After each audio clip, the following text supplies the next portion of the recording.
Portes, élevez vos linteaux. Portes éternelles, élevez-vous, que le roi de gloire fasse son entrée. Qui est ce roi de gloire? L'Éternel fort et puissant, l'Éternel puissant dans les combats. Portes, élevez vos linteaux, élevez les portes éternelles, que le roi de gloire fasse son entrée. Qui donc est ce roi de gloire? L'Éternel des armées, voilà le roi de gloire. Amis dans le Seigneur, frères et sœurs, bonjour. Ce matin, nous avons le privilège de pouvoir nous approcher de l'Éternel, ce Dieu fort et puissant dans les combats. Et je vous invite à ouvrir vos cœurs pour laisser entrer, pour ainsi dire, l'Éternel. Ouvrons nos pensées pour le laisser prendre toute la place. Ouvrons-lui les portes de notre Église également, pour qu'il prenne place parmi nous ce matin et pour que nous lui rendions le culte qui lui est agréable. C'est notre frère Hansi Bijou qui viendra nous diriger dans le culte de ce matin.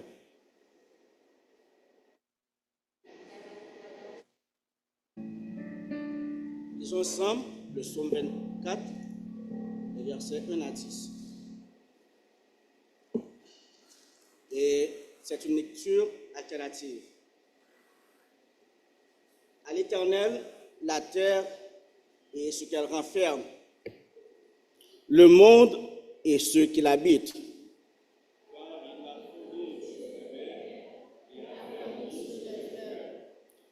Qui pourra monter à la montagne de l'Éternel? Qui s'élèvera jusqu'à son lieu saint?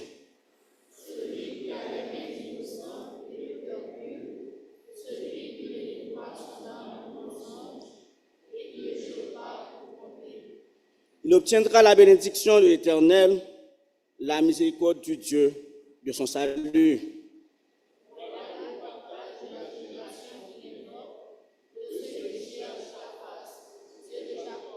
Portes, élevez vos linteaux.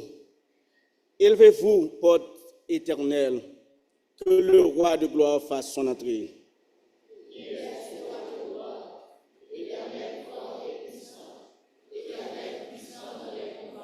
Portes, élevez vos linteaux, élevez-les, portes éternelles, que le roi de gloire fasse son entrée. Qui donc est ce roi de gloire? L'Éternel des armées, voilà le roi de gloire. Amen.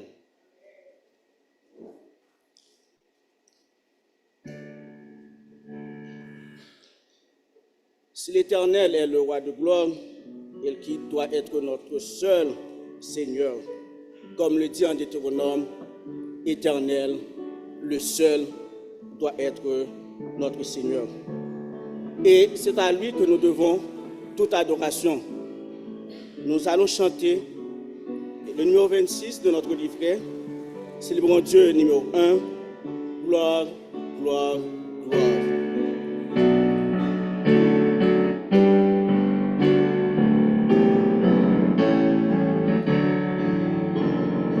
Gloire, gloire,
Jean 14, les versets 2 et 3, Jésus nous a fait cette promesse. Il y a plusieurs demeures dans la maison de mon Père. Et si cela n'était pas, je vous l'aurais dit, je vais vous préparer une place. Et lorsque je m'en serai allé et que je vous aurai préparé, je reviendrai et je vous prendrai avec moi, afin que là où je suis, vous y soyez aussi. Quelle belle promesse! Avons-nous tous cette assurance qu'un jour nous serons avec notre Seigneur Jésus-Christ? C'est pourquoi je vous invite à vous saluer et les uns les autres et demander à l'autre, est-ce que tu seras là quand Jésus reviendra?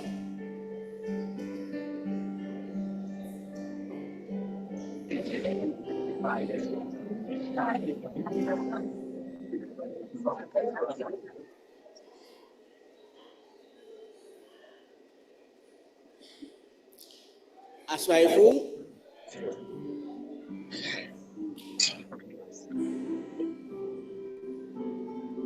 Et nous allons chanter ensemble. Du ciel, bientôt, Jésus va revenir. Et si c'était aujourd'hui, est-ce que nous serons là?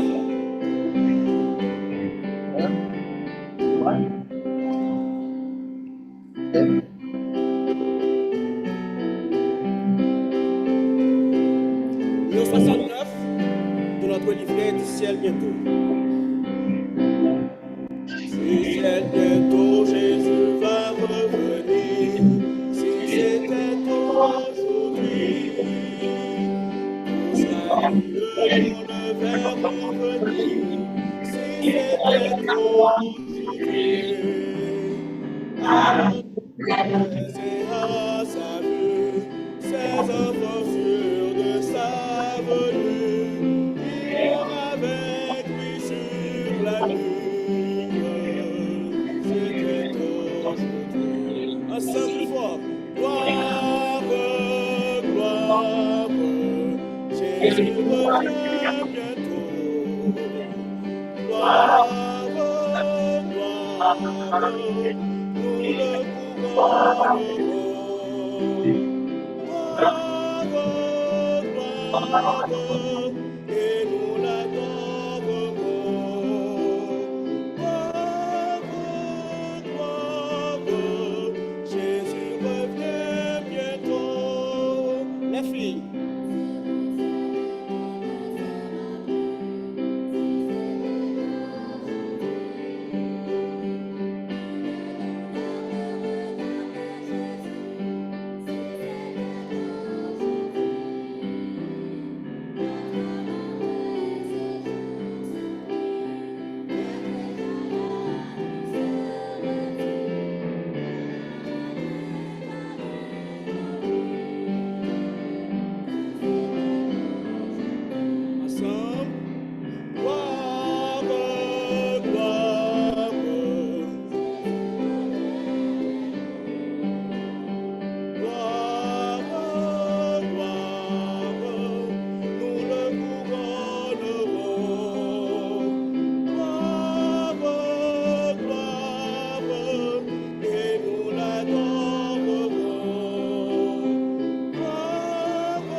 S'il revient aujourd'hui, veillons, prions-nous s'il verra sa voix. S'il revient aujourd'hui, avons-nous tous cette assurance d'être enlevés en sa présence, dans le séjour de sa puissance. S'il revient aujourd'hui, ensemble. Gloire,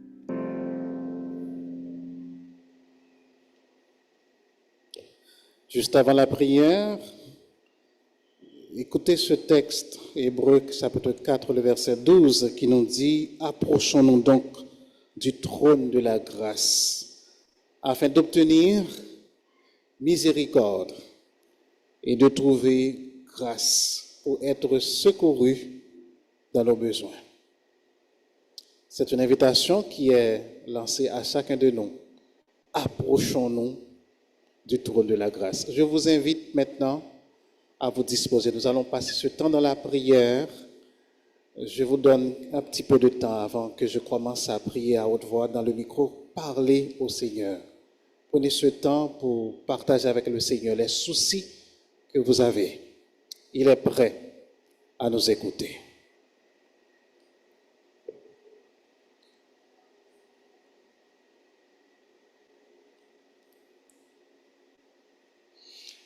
Notre Dieu, toi qui sièges dans les cieux et qui domines sur le règne des hommes, tu es le seul vrai Dieu, le Dieu qui est souverain. Rien n'échappe à ton contrôle. Nous ne pouvons rien te cacher, tu vois les pensées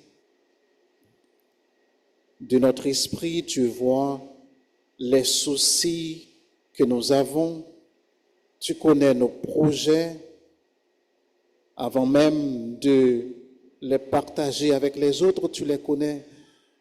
Et rien, Seigneur, de notre vie n'échappe à ton attention parce que tu es le Dieu omniscient, tu es le Dieu omniprésent. Seigneur, nous nous approchons de toi ce matin avec l'assurance que nous pouvons trouver de la miséricorde, de la grâce devant ton trône. Seigneur, nous avons besoin de toi. Plus que jamais, nous avons besoin de toi. Il nous arrive de nous sentir découragés, brisés par la souffrance, les épreuves. Il nous arrive d'avoir des questions auxquelles nous n'avons pas de réponse. Mais nous savons que tu es le Dieu qui est toujours prêt à nous écouter. Tu vises notre bonheur. Les projets que tu as pour nous, ce sont des projets de paix et non de malheur. Donc nous pouvons avoir recours à toi, Seigneur. Ton assemblée est devant toi, devant ton trône ce matin. Elle a grandement besoin de toi, Seigneur. Nous voulons aussi prendre du temps pour te dire merci parce que tu as fait de grandes choses dans notre vie. Si tu n'étais pas notre secours, notre appui, notre berger, les méchants nous auraient déjà engloutis. Ils nous auraient déjà exterminés. Mais tu as les yeux sur nous, Seigneur. Tes anges nous entourent et nous accompagnent partout. Rien ne peut nous arriver sans ta permission. Merci, Seigneur, de nous garder en vie. Merci de nous préserver de la violence autour de nous. Aide-nous, Seigneur, à profiter du temps que nous avons pour t'honorer, pour te servir de tout notre cœur. Aide-nous, Seigneur, à ne pas rater les opportunités que nous avons aujourd'hui pour partager le message de l'Évangile avec ceux qui ne te connaissent pas. Aide-nous à profiter du temps que nous avons pour mettre nos dons, nos talents, nos capacités à ton service. Aide-nous, Seigneur, à chercher ta face. Aide-nous à te servir de tout notre cœur. Dieu d'amour, nous voulons te remettre l'assemblée. Beaucoup d'entre nous ont peur.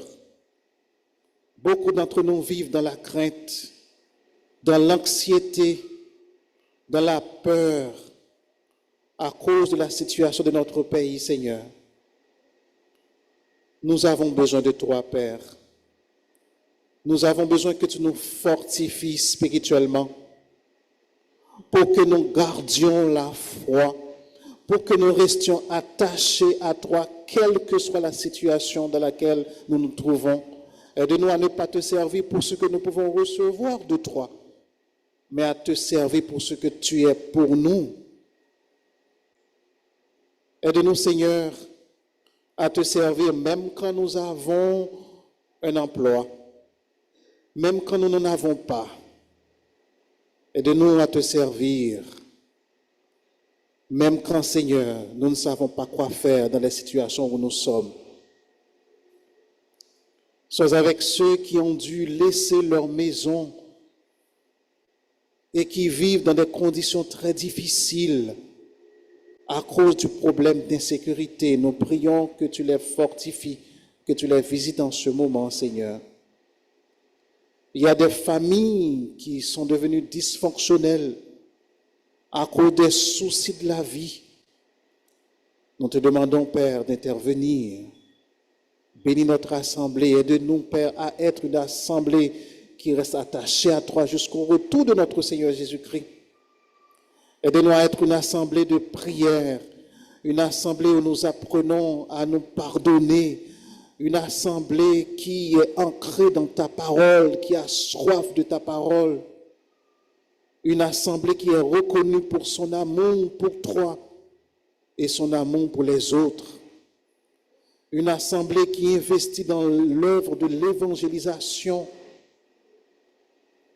une assemblée qui fait la différence au sein de cette communauté par son témoignage chrétien vivant. Nous prions pour ceux qui sont malades parmi nous, physiquement, qui ont besoin d'une guérison. Nous te demandons, Seigneur, de les visiter en ce moment. Nous prions pour les couples mariés qui ont des difficultés. Permets qu'ils se souviennent de l'engagement qu'ils avaient pris en ta présence et en présence de l'Assemblée, de rester ensemble jusqu'à leur mort. S'il te plaît, Seigneur, sois avec ces familles qui font des expériences difficiles. Ces familles ont besoin de toi, Seigneur. Nous prions que tu jettes un regard favorable sur elles. Père, nous voulons te remettre notre pays qui est en lambeaux. Nous avons besoin d'une délivrance de ta part. Nous savons que tu es le Dieu de compassion. Tu vois nos misères, tu vois notre honte. S'il te plaît, dis un mot en notre faveur. Comme tu avais délivré le peuple d'Israël de l'esclavage, tu peux nous délivrer, Seigneur, parce que tu es le Dieu de compassion. Tu vois nos souffrances. Nous soupirons après ta délivrance. Nous savons aussi que tu es le Dieu de justice. Nous soupirons après ce moment où tu exerces ta justice, Seigneur. Nous te prions de préparer notre cœur à recevoir le message de ta parole que nous allons écouter dans quelques instants. Permets que ce ne soit pas un moment où nous nous contentons d'écouter ta parole, mais permets que nous prenions l'engagement d'appliquer ta parole dans notre vie pour que nous ressemblions à ton Fils Jésus-Christ. Nous prions pour ceux d'entre nous qui ne te connaissent pas encore, qui n'ont pas encore pris la décision de se donner à toi, Seigneur. Permets que ce soit une occasion pour eux de prendre la décision ce matin d'accepter Christ comme leur sauveur personnel. Que ta main soit sur nous, Seigneur, que tu nous fortifies, que tu nous aides à t'aimer de tout notre cœur, de toute notre force, de toute notre pensée, et de nous aussi à aimer nos prochains comme nous-mêmes. Merci pour l'offrande qui a été recueillie ce matin et permets qu'elle soit utilisée pour l'avancement de ton œuvre. Écoute nos cris, écoute nos prières ce matin, Seigneur. Nous t'adressons cette prière non en fonction de nos mérites, mais au nom de ton Fils Jésus, à qui revienne la gloire, la puissance au siècle des siècles. Amen.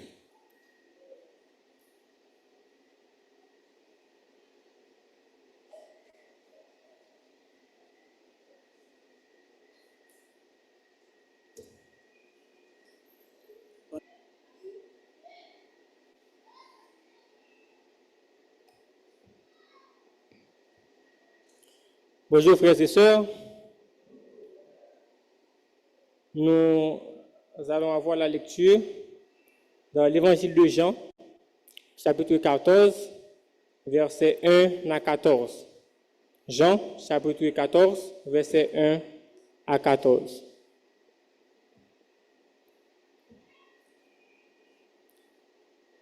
Que votre cœur ne se trouble point.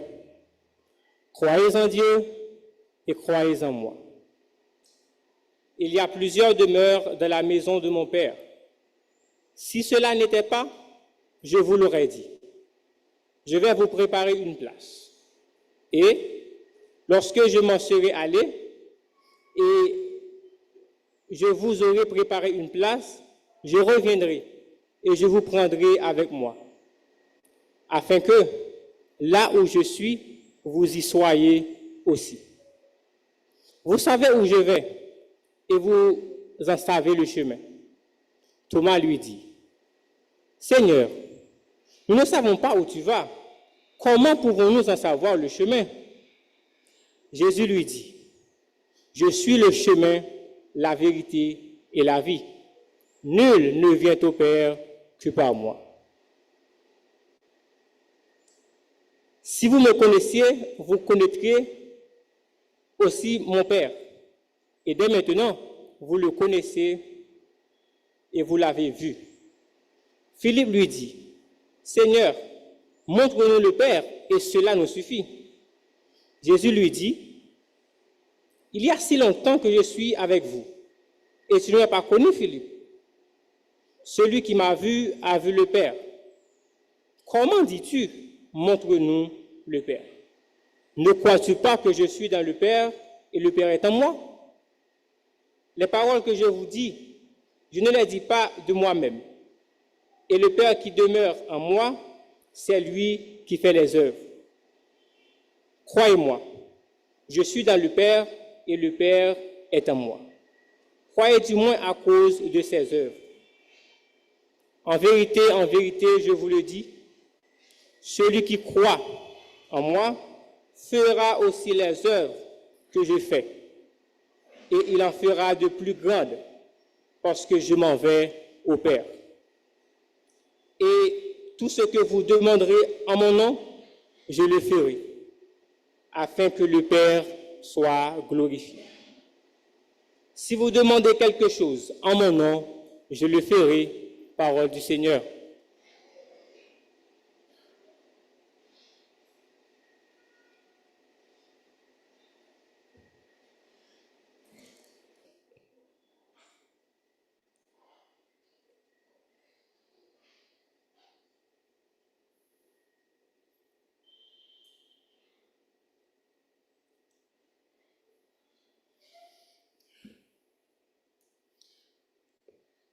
Je vous salue une fois de plus, frères et sœurs. Bonjour. Ce mois d'avril, nous allons nous pencher sur un nouveau thème. Ce nouveau thème, c'est notre espérance bénie. Notre espérance bénie. Lorsque, en tant que croyants, nous parlons de notre espérance, alors nous parlons des choses à venir. L'apôtre Paul nous dit en 1 Corinthiens chapitre 13, verset 13, que maintenant donc, ces trois choses demeurent, la foi, l'espérance et l'amour. Donc l'espérance, c'est l'une des vertus chrétiennes les plus importantes. Donc aujourd'hui et pendant les dimanches qui viennent, pour le mois d'avril, nous allons nous entretenir sur le thème de notre espérance bénie. Et pour cela, je vous invite à ouvrir vos Bibles dans la première épître de Paul aux Thessaloniciens et au chapitre 4. 1 Thessaloniciens chapitre 4. Mais juste avant que nous fassions la lecture, j'aimerais prendre le temps de faire un petit rappel. Comme vous l'avez entendu, au moment des annonces, notre conférence de Pâques est prévue du 17 au 20 avril, donc du jeudi au dimanche de Pâques. Chaque après-midi, nous comptons nous réunir à partir de 5 heures. Et toute la semaine sera consacrée à nous préparer vraiment à ce temps de bénédiction spirituelle. Les matins, entre 6h30 et 7h, les groupes les activités, les ministères qui sont constitués et qui disposent d'un groupe WhatsApp recevront un programme de manière à ce qu'en groupe, nous puissions prier les uns avec les autres.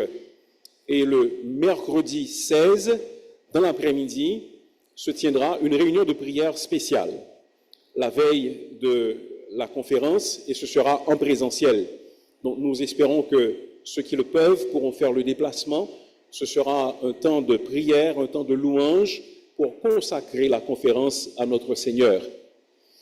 Et d'ores et déjà, nous prions que vous puissiez prendre la résolution d'être là et de profiter au maximum de ce temps que nous allons passer parce que nous avons pris le temps de préparer cette conférence, d'inviter des prédicateurs sérieux, capables et qui peuvent vous être en bénédiction.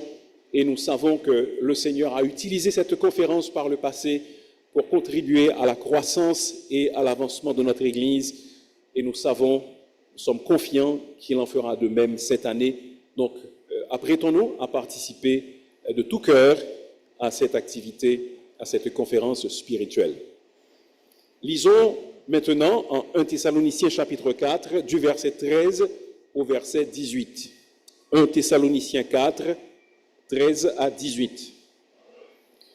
Nous ne voulons pas, frères, que vous soyez dans l'ignorance au sujet de ceux qui sont décédés ou qui dorment, afin que vous ne vous affligiez pas comme ceux qui n'ont point d'espérance.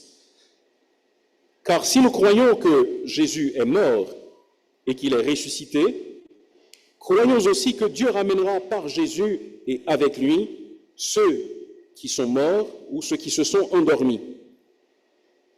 Voici en effet ce que nous vous déclarons d'après la parole du Seigneur.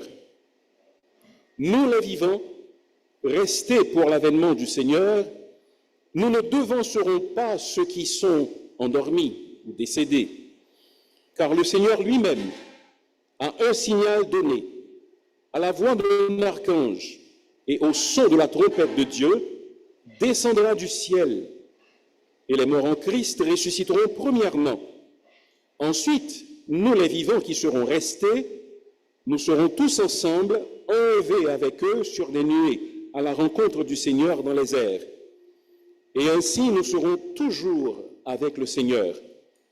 Consolez-vous donc les uns les autres par ces paroles. Amen.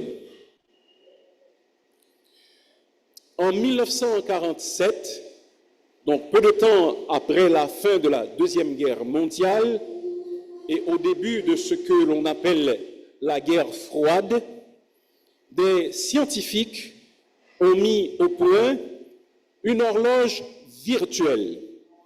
Cette horloge virtuelle, on l'appelle l'horloge de la fin du monde. Et chaque année, cette horloge est remise à jour. Dans cette horloge virtuelle, qui se trouve à Chicago, on essaie de mettre l'heure pour voir à quelle distance on est de minuit. Minuit serait considéré comme étant la fin du monde, comme étant des événements catastrophiques desquels nous ne pourrions pas revenir en tant qu'humains.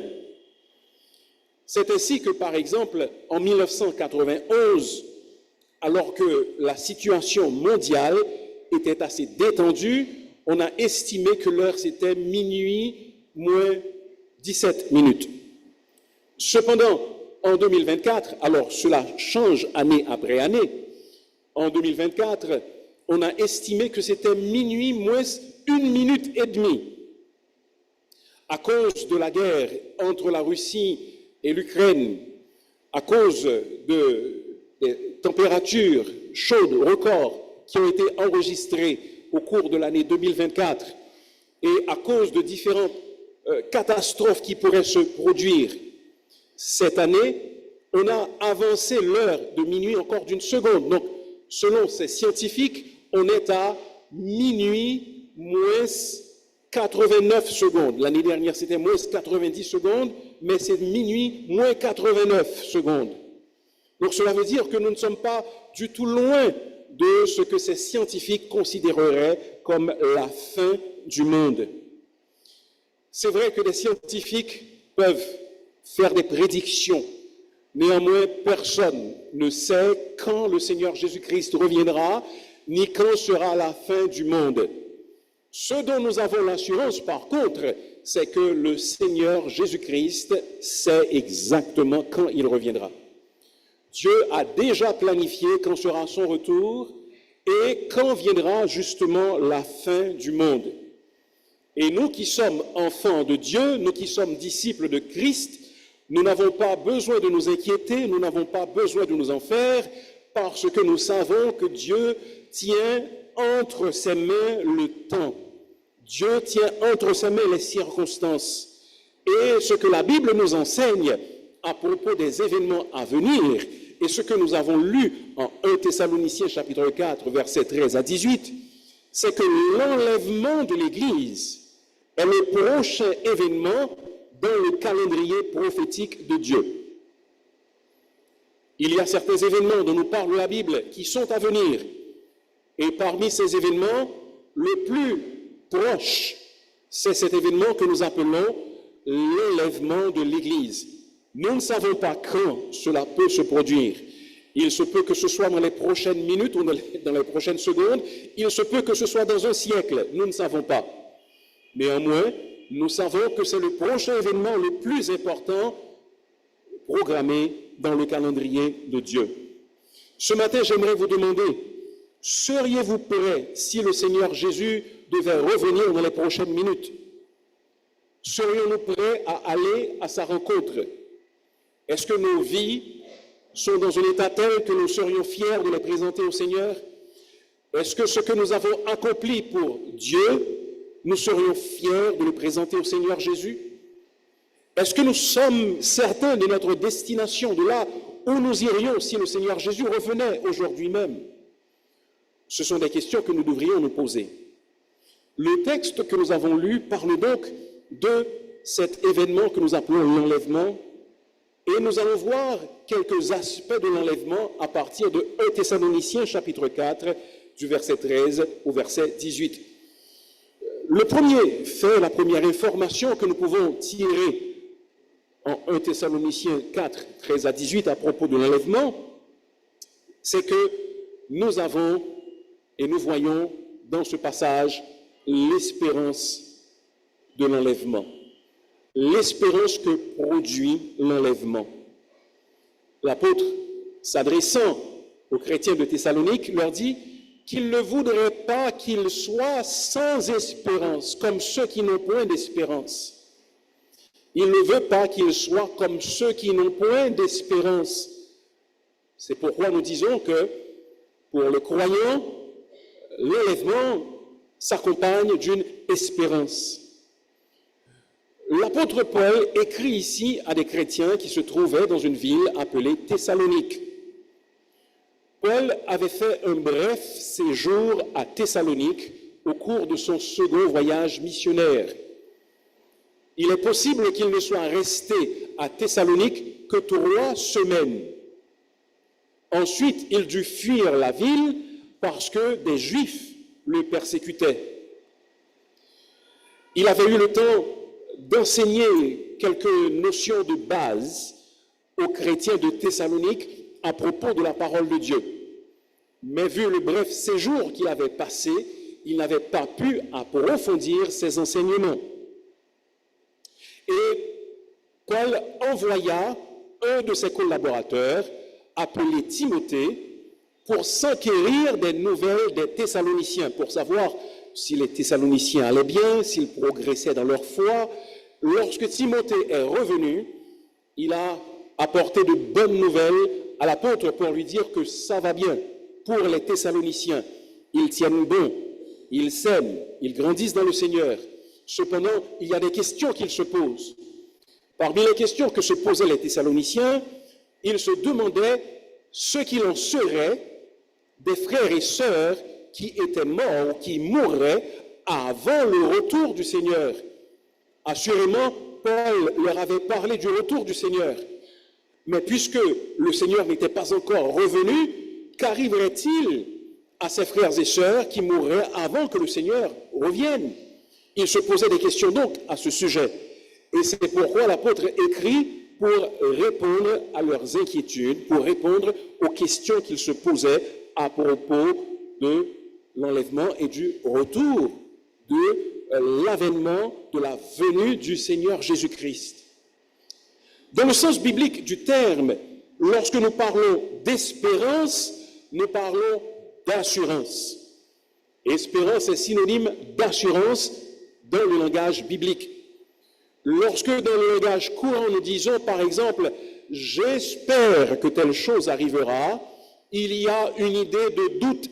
Il se peut que cela arrive, il se peut que cela n'arrive pas.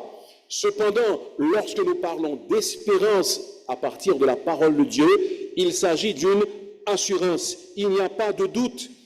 Cette espérance, donc, que nous donne l'espoir de l'enlèvement ou l'enlèvement prochain de l'Église, cette espérance nous permet de ne pas être submergés par l'affliction, particulièrement face à la mort.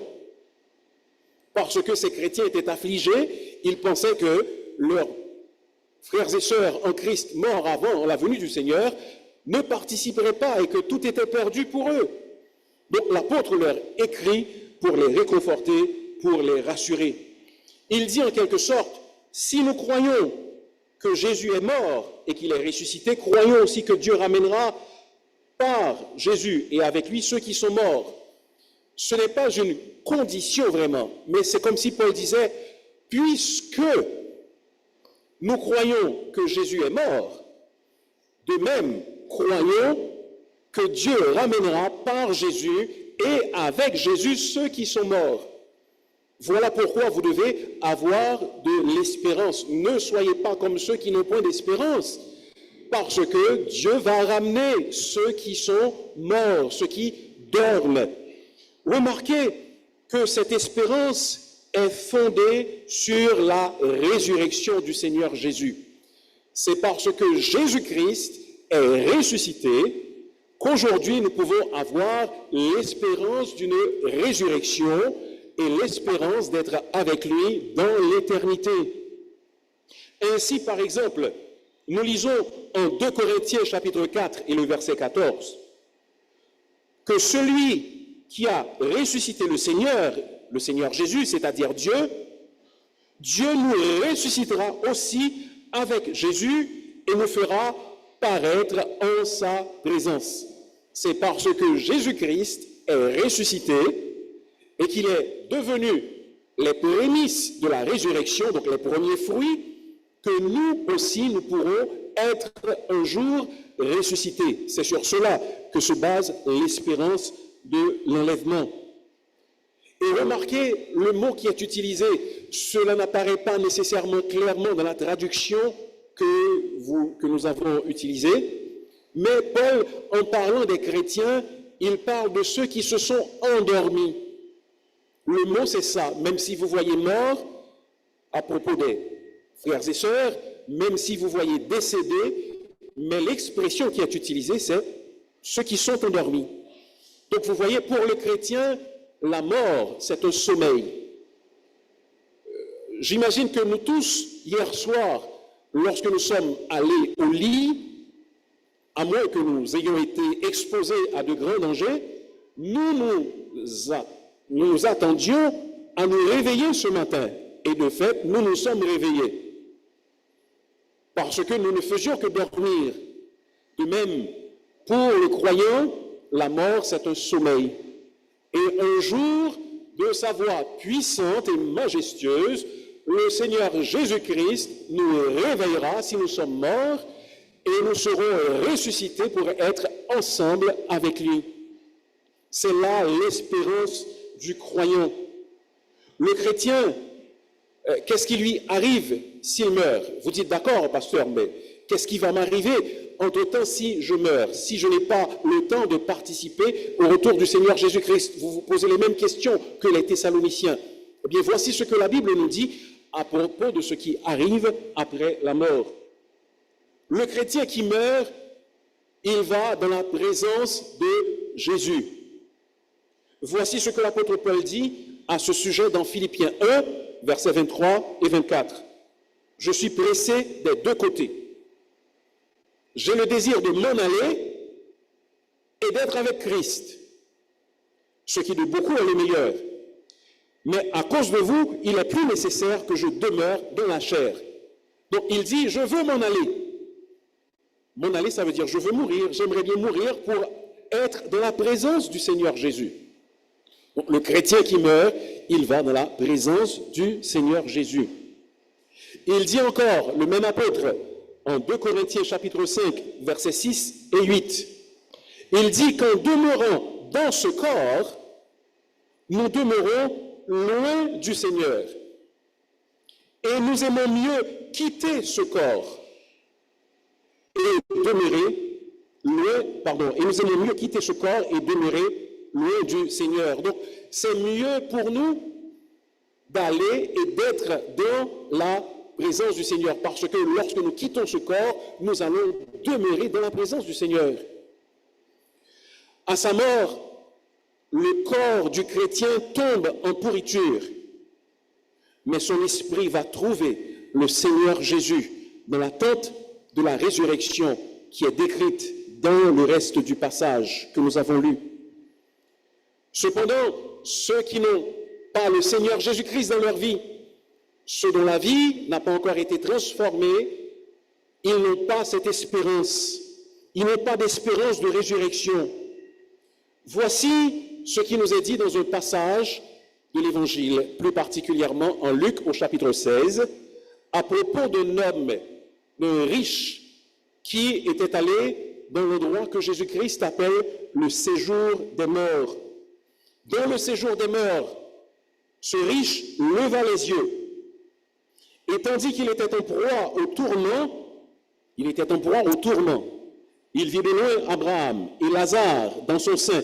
Il s'écria, « Père Abraham, aie pitié de moi, et envoie Lazare pour qu'il trempe le bout de son doigt dans l'eau et me rafraîchisse la langue, car je souffre cruellement dans cette flamme. » Voilà, malheureusement, frères et sœurs, ce qui est réservé à ceux qui n'ont pas fait le choix du Seigneur Jésus-Christ. Leur corps tombera en pourriture, cependant leur âme ne va pas connaître de repos non plus, car leur âme sera torturée dans les flammes de l'enfer.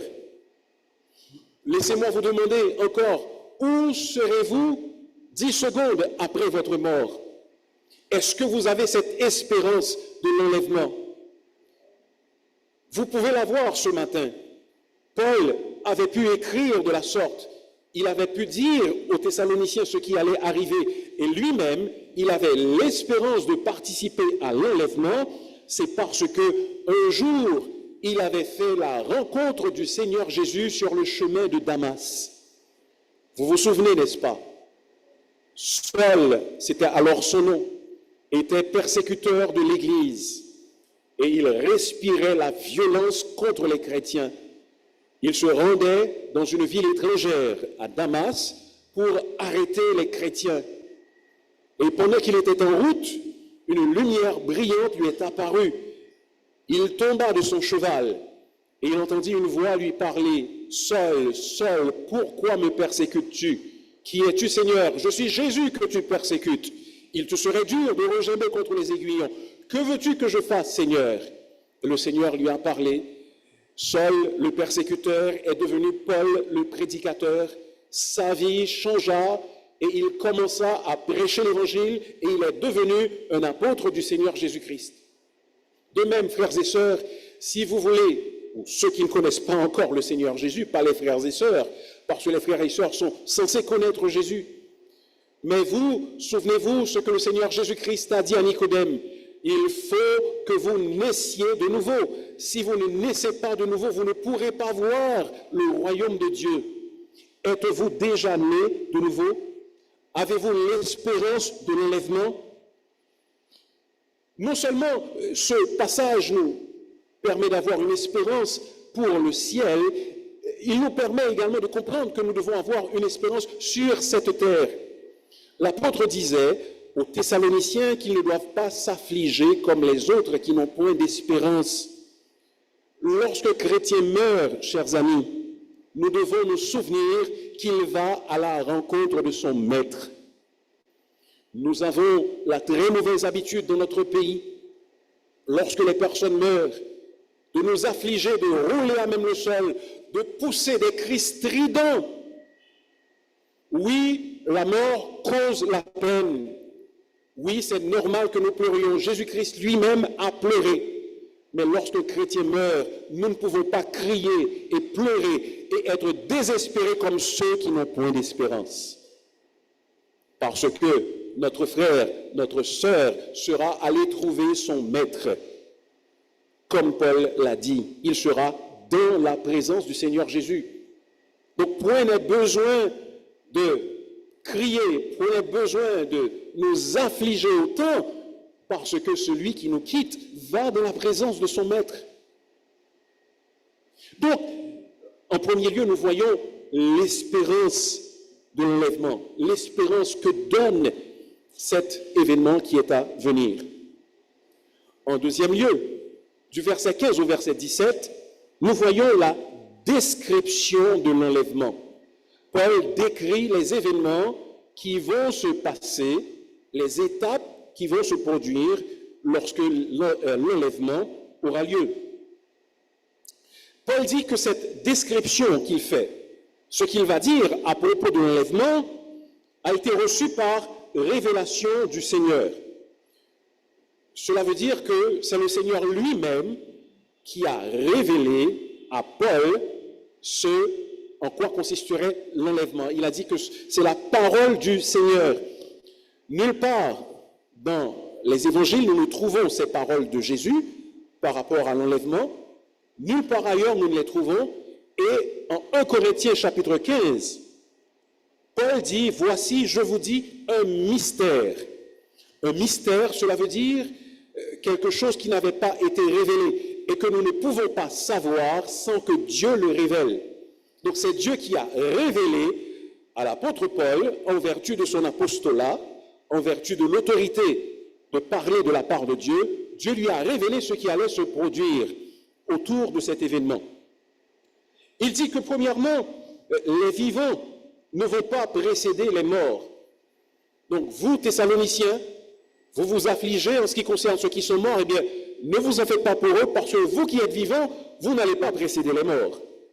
Ça, c'est une première chose à savoir. Donc, ne vous en faites pas, parce qu'eux, ils seront avant vous. Il reviendra sur cela tout à l'heure.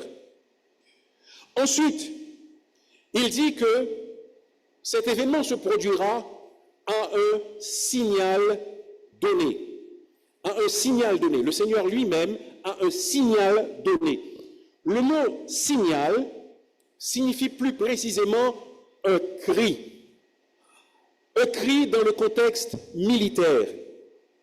C'est comme le cri de rassemblement d'un général à ses soldats. C'est comme le cri d'un capitaine de bateau à son équipage qui leur demande de se rallier. Donc, il y a un cri. Ensuite, un archange parlera également. À la voix de l'archange, les anges seront impliqués dans l'enlèvement de l'Église. Nous n'avons pas plus d'informations, mais nous nous contentons de savoir et de constater que l'archange va parler. Ensuite, la trompette de Dieu sonnera. Dans l'Ancien Testament, plus particulièrement dans le livre des Nombres au chapitre 10, il est question de trompette qui était utilisée pour rassembler le peuple, ou encore lorsque le peuple allait à la guerre. Vous vous souviendrez, par exemple, des tours que le peuple d'Israël avait fait de la ville de Jéricho. Il y avait des gens qui soufflaient de la trompette. Les trompettes étaient utilisées également à l'occasion de certaines fêtes. Eh bien, lorsque le Seigneur Jésus-Christ reviendra, il y aura le son d'une trompette. Nous ne savons pas si cette trompette, ce son sera audible par nous, par les croyants, par ceux qui sont vivants, ou bien si ce sera une trompette qui retentira seulement dans les cieux, nous ne savons pas, mais il y aura une trompette. Et il nous est dit que le Seigneur descendra du ciel. Le Seigneur descendra du ciel. Il est important de comprendre ce détail, parce que le retour du Seigneur Jésus-Christ se fera en deux phases. En deux phases. Ici, il est question de la première phase du retour du Seigneur Jésus, car il s'agit de l'enlèvement de l'Église. Au cours de cette phase, le Seigneur Jésus rencontre l'Église dans les airs. Il ne descend pas.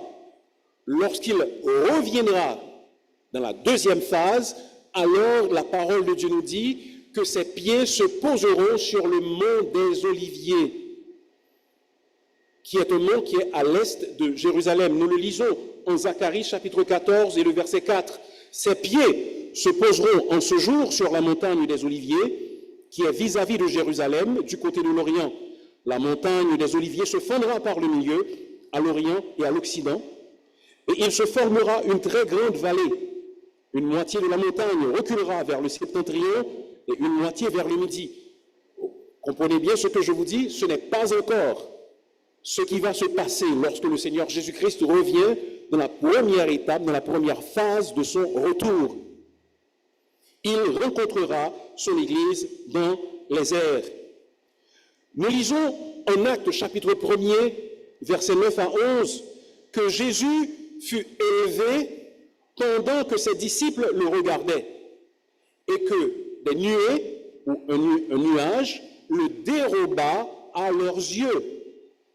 Et comme ils avaient le regard fixé vers le ciel pendant qu'ils s'en allaient, voici deux hommes vêtus de blanc apparurent aux disciples et dirent, « Hommes galiléens, pourquoi vous arrêtez-vous à regarder au ciel?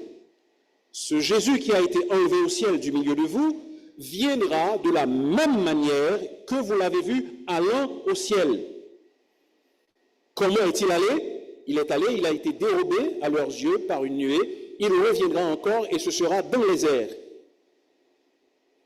Et le Seigneur, comme donc nous le lisons, il descendra du ciel, mais il ne viendra pas sur terre. Il va rencontrer son Église dans le ciel. Qu'arrive-t-il ensuite? Les morts en Christ ressusciteront premièrement. Donc ceux qui sont morts, enterrés, ils vont ressusciter d'abord. Tout à l'heure, il avait dit que les vivants ne précéderont pas les morts. Donc les morts en Christ ressusciteront premièrement. On aurait pu penser que les vivants auraient la priorité, mais ce n'est pas le cas. Ensuite, les vivants seront également enlevés sur des nuages pour aller à la rencontre du Seigneur. Que voyons-nous donc? Premièrement, les morts en Christ sont ressuscités, leur corps ressuscite et vont s'unir à leur esprit, et ceux qui sont vivants, ils vont également à la rencontre du Seigneur dans les airs. Et voici comment la résurrection est décrite en 1 Corinthiens chapitre 15, versets 42 à 43. Cette résurrection des morts. Le corps est semé corruptible, il ressuscite incorruptible. Il est semé méprisable, il ressuscite glorieux. Il est semé infirme, il ressuscite plein de force. Il est semé corps naturel, il ressuscite corps spirituel. En 1 Corinthiens chapitre 15, versets 51 et 52, l'apôtre dit, « Nous ne mourrons pas tous. » Donc certains seront vivants, certains croyants en Jésus-Christ seront vivants à son retour. Mais tous, nous serons changés. En un instant, en un clin d'œil, à la dernière trompette, la trompette sonnera et les morts ressusciteront incorruptibles et nous serons changés. Donc il parle en 1 Corinthiens chapitre 15 du même événement qui est mentionné en 1 Thessaloniciens chapitre 4 du verset 13 au verset 18.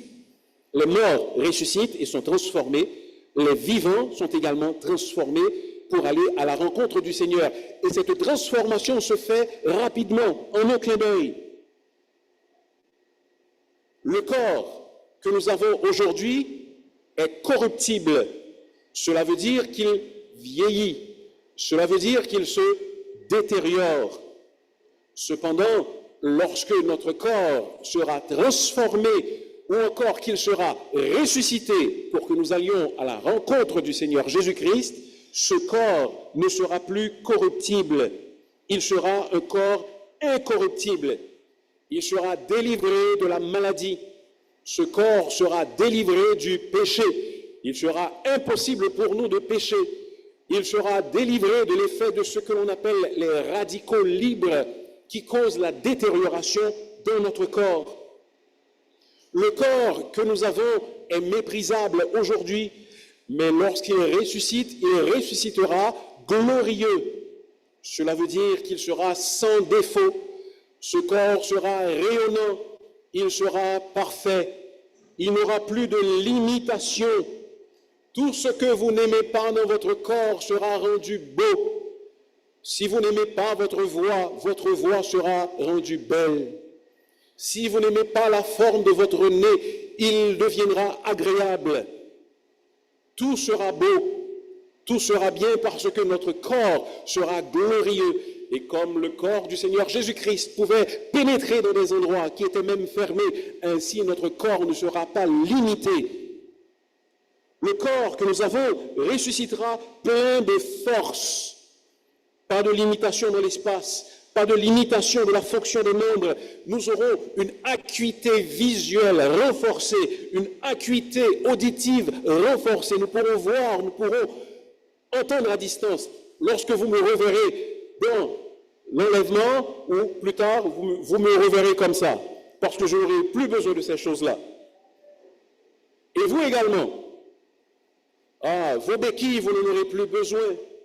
Vos appareils, pour que vous puissiez mieux entendre, vous n'en aurez plus besoin. Les médicaments que vous prenez, les seringues et tout ça, vous n'en aurez plus besoin parce que votre corps ressuscitera plein de force. Le corps sera ressuscité également spirituel.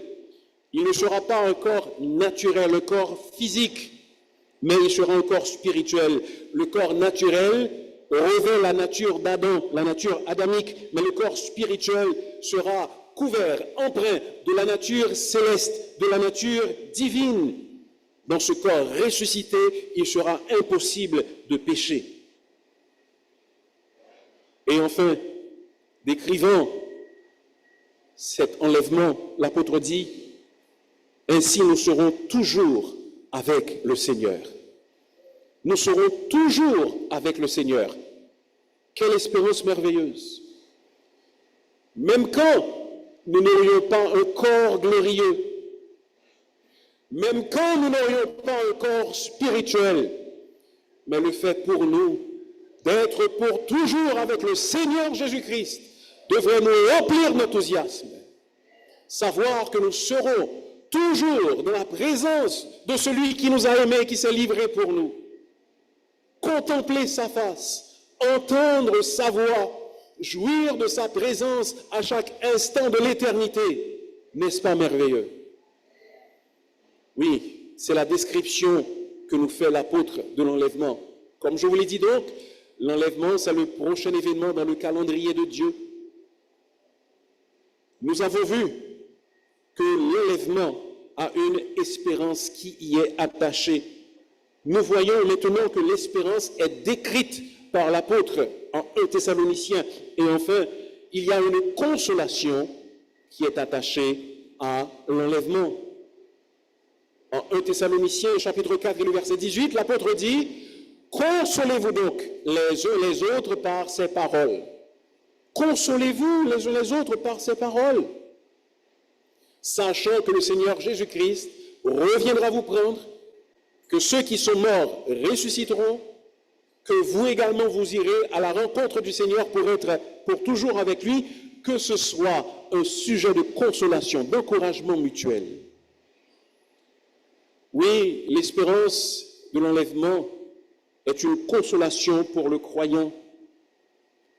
Le Seigneur Jésus, lui-même, avant de quitter la terre, avant de quitter ses disciples, il a tenu à les rassurer.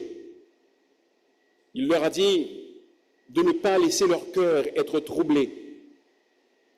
Et il leur a dit que votre cœur ne se trouble point, croyez en Dieu et croyez en moi. Et pour les encourager, pour les réconforter, qu'est-ce qu'il leur a dit? Il y a plusieurs demeures dans la maison de mon Père. Si cela n'était pas, je vous l'aurais dit. Je vais vous préparer une place. Et lorsque je m'en serai allé et que je vous aurai préparé une place, je reviendrai, je vous prendrai avec moi, afin que là où je suis, vous y soyez aussi. C'est encore une référence à l'enlèvement que Jésus fait. Donc, avant même que les disciples puissent bien comprendre le concept de l'enlèvement, Jésus-Christ utilisait déjà ce concept pour les encourager, pour les réconforter. Ainsi, nous devons nous consoler, nous encourager, nous réconforter les uns les autres par ces paroles. Nous chantons, et avec raison, dans nos fatigues sur la terre, dans nos combats et nos douleurs, c'est toi, douce maison du Père, que cherchent nos yeux et nos cœurs. Oui, je pense que nous tous, ici en Haïti, nous savons ce que cela veut dire, les fatigues et les douleurs de la terre, particulièrement à l'époque où nous vivons. Et l'une des manières pour nous d'être consolés, c'est de nous souvenir que Jésus n'a pas dit son dernier mot et qu'il y a un avenir glorieux qui nous est réservé et qu'un jour, tôt ou tard, il viendra nous rechercher afin que là où il est, nous soyons avec lui.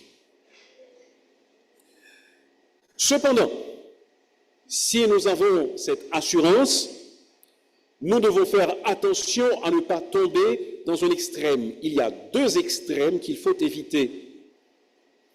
Il y a l'extrême d'oublier que le Seigneur Jésus-Christ vient, et il y a l'extrême de croire que peut-être il va venir demain, et par conséquent, je ne fais plus rien, je ne fais que l'attendre. Certains des Thessaloniciens étaient tombés dans ce piège. Et ceci, Paul aborde la question dans la deuxième épître aux Thessaloniciens. Nous n'avons pas le temps de regarder. Cependant, certains d'entre eux étaient devenus oisifs, ils ne travaillaient pas, et ils disaient, nous attendons que le Seigneur revienne. Ce n'est pas ce que le Seigneur nous demande de faire. En 1844, plus particulièrement le 22 octobre, un événement remarquable et malheureux s'est produit.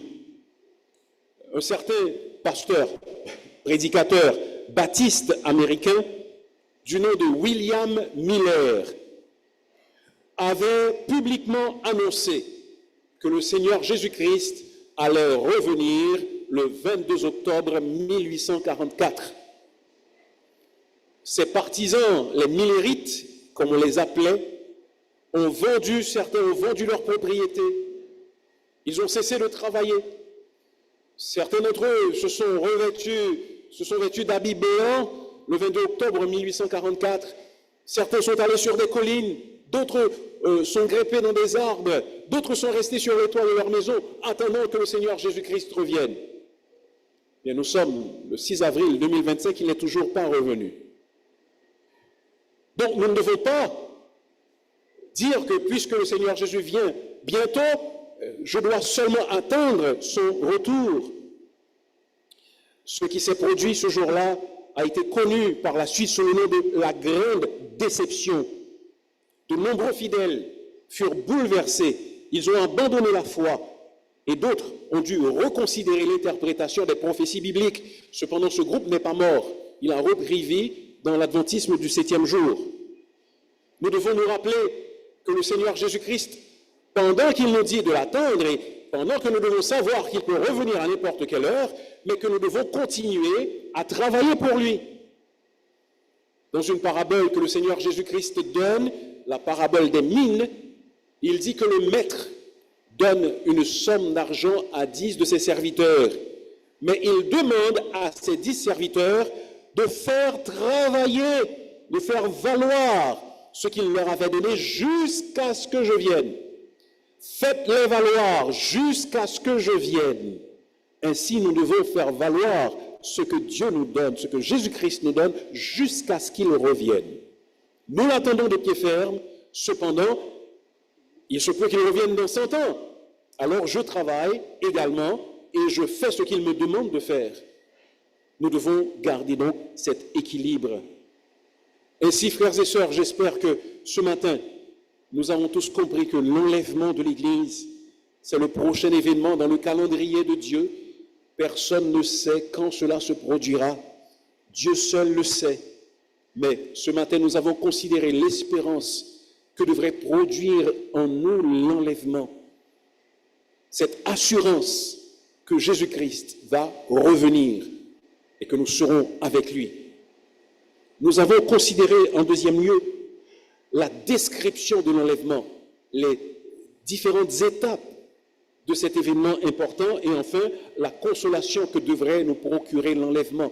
Consolez-vous les uns les autres par ces paroles. Qu'en est-il pour nous tous ce matin? Lorsque nous nous apprêtons à effectuer un voyage, nous nous préparons des semaines, voire des mois d'avance, n'est-ce pas? Nous nous assurons, par exemple, que notre passeport est à jour et qu'il y a suffisamment de mois nous permettant de voyager. Nous nous assurons que nous avons un visa pour le pays à destination duquel nous partons. Nous nous assurons que notre passeport est prêt. Et bien sûr, nous faisons nos malles et nous arrangeons nos bagages la veille ou quelques jours auparavant pour nous assurer que nous n'allons rien oublier d'important. Laissez-moi vous dire, chers amis, nous tous, nous devons effectuer un voyage vers l'au-delà, tôt ou tard. Tôt ou tard, nous tous, nous devrons effectuer un voyage vers l'au-delà.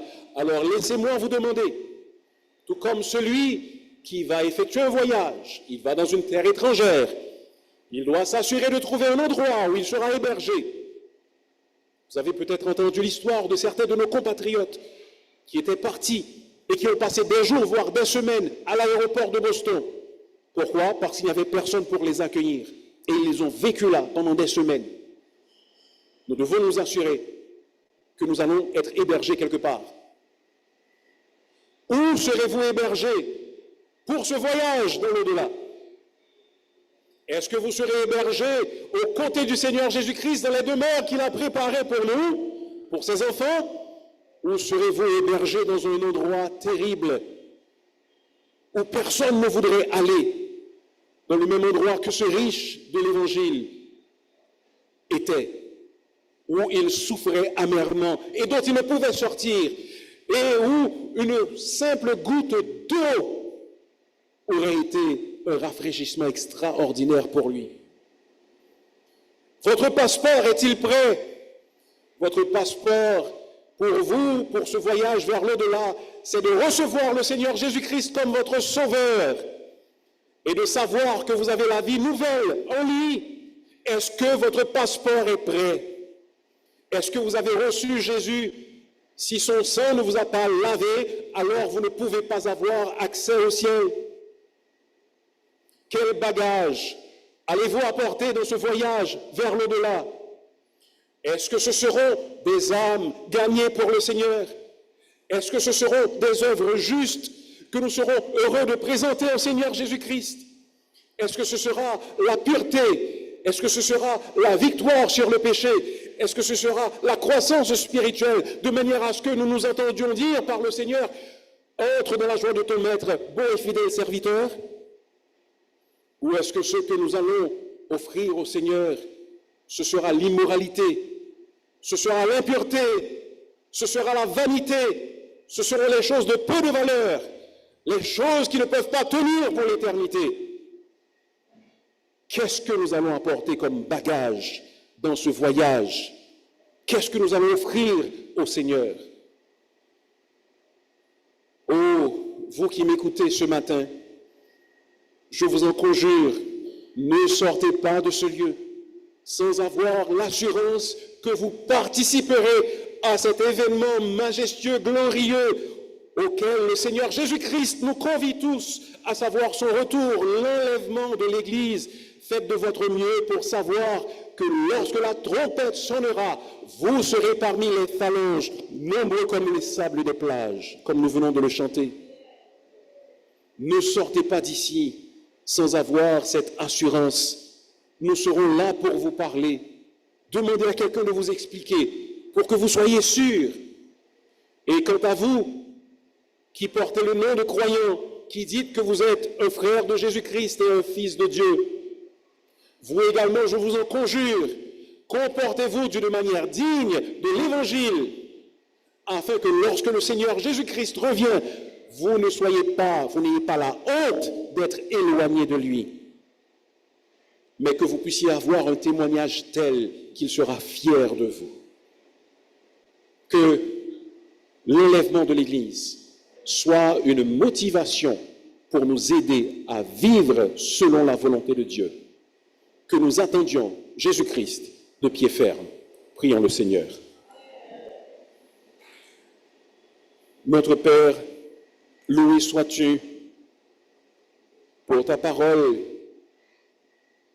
Ces choses ne sont pas encore arrivées, mais nous savons qu'elles arriveront parce que par le passé, tu nous as fait des promesses qui ont toutes été accomplies. Et nous savons que cette promesse s'accomplira également. Ce matin, nous prions que le Saint-Esprit sonde les reins et les cœurs et qu'il convainque de péché, de justice et de jugement ceux qui ne sont pas encore entrés dans le troupeau. Et nous prions également que ceux qui sont en train de vivre une vie qui n'était pas agréable puissent consentir de venir à toi, de se soumettre à ta loi, à la lumière du retour imminent de notre Seigneur Jésus. Pendant que vos yeux sont fermés, s'il vous plaît, gardez les yeux fermés, les têtes baissées, j'aimerais m'adresser brièvement à vous.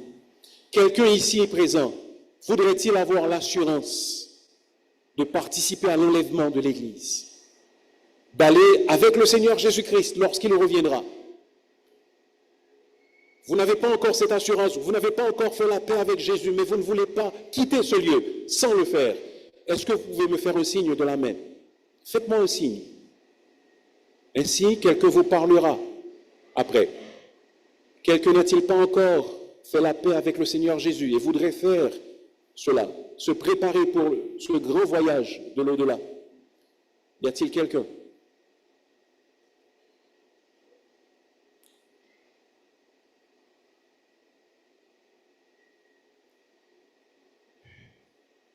Seigneur, tu connais nos cœurs et tu sais que tous ceux qui sont ici présents ne connaissent pas le Seigneur Jésus. Mais nous ne pouvons pas les forcer. Toi seul peux les convaincre. Accomplis ton œuvre dans leur cœur et aide-nous qui portons le nom de croyants, de chrétiens, nous qui sommes tes enfants, à vivre dignement. Au nom de Jésus, nous te le demandons. Amen.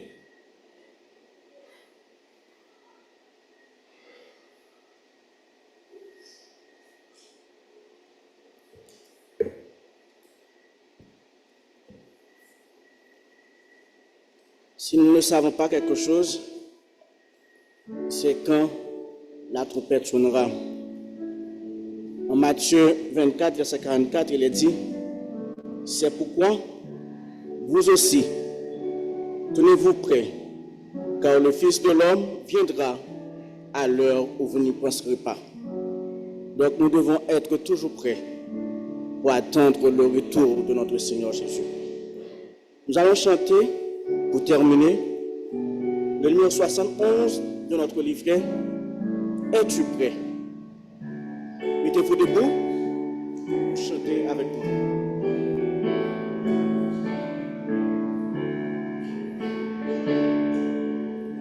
Bientôt le Seigneur va venir. Es-tu prêt? Bientôt le ciel il veut t'ouvrir. Es-tu prêt? Es-tu prêt? Es-tu prêt? Es-tu prêt pour l'éternité? Es-tu prêt? Es-tu prêt?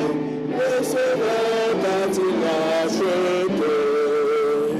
Bientôt l'appel retentira. Es-tu prêt? Bientôt la mort te surprendra. Es-tu prêt? Es-tu prêt? Es-tu prêt? Es-tu prêt pour l'éternité? Es-tu prêt? Es-tu prêt? Le Sauveur t'a-t-il acheté? Bientôt Jésus va te juger. Es-tu prêt? Devra-t-il te condamner? Es-tu prêt? Es-tu prêt? Es-tu prêt? Es-tu prêt pour l'éternité? Es-tu prêt? Es-tu prêt? Le Sauveur t'a-t-il acheté? Bientôt dans le ciel enlevé. Es-tu prêt? Tous les élus seront sauvés. Es-tu prêt? Es-tu prêt? Es-tu prêt? Es-tu prêt pour l'éternité? Es-tu prêt? Es-tu prêt? Le Seigneur t'a-t-il acheté? Recevons la bénédiction avec notre pasteur Arrêtissement. Juste avant la bénédiction, nous voulons rappeler les ouvriers qui travaillent avec les enfants, vous êtes attendus après le culte pour une rencontre importante. Réjouissez-vous en espérance, soyez patients dans l'affliction, persévérez dans la prière. Que le Dieu de paix nous sanctifie lui-même tout entier et que tout notre être, l'esprit, l'âme et le corps soient conservés irrépréhensibles lors de l'avènement de notre Seigneur Jésus-Christ. Celui qui nous a appelés est fidèle et c'est lui qui le fera. Amen.